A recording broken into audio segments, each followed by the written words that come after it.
情緒導航小秘訣嬰幼兒篇。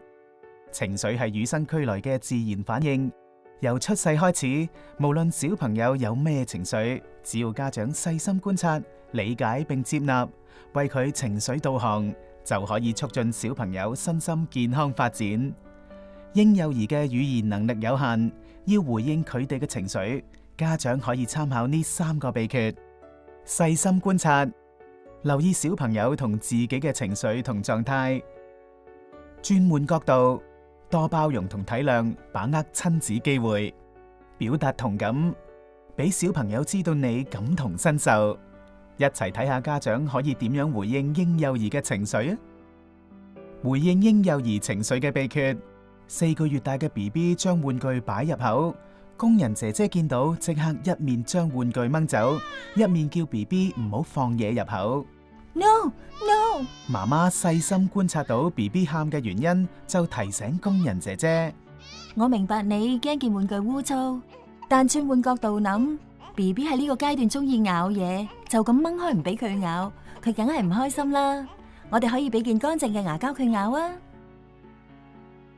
然後媽媽溫柔咁抱起 BB， 模仿佢嘅表情嚟表達同感。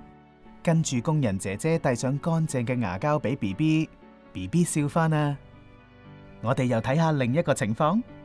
爸爸放工返到屋企，媽媽將 BB 交俾爸爸抱，爸爸露出期待嘅表情，但係 BB 就大喊。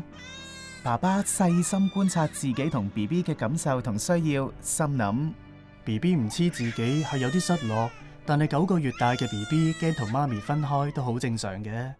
轉換角度諗，BB 唔開心嗰陣，我陪住佢都係增進親子感情嘅好時機啊。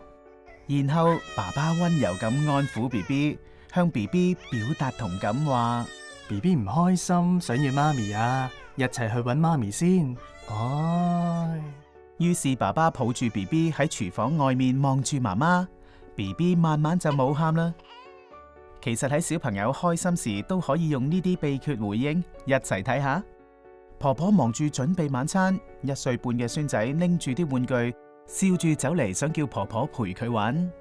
爸爸，婆婆細心觀察到孫仔好想同佢玩，但係佢又想煮好餐飯先。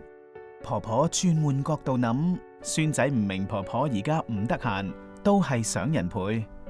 於是婆婆向孫仔表達同感話：你好開心，想婆婆一齊玩啊？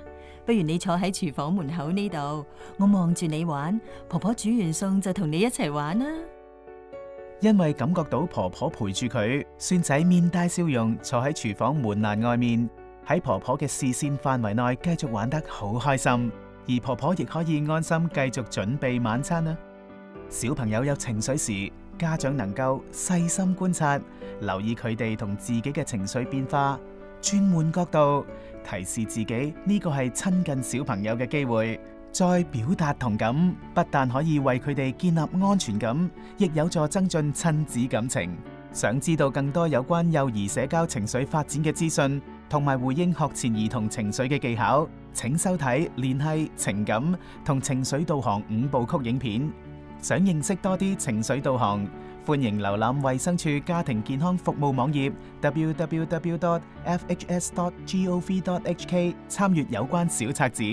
衛生署家庭健康服務製作。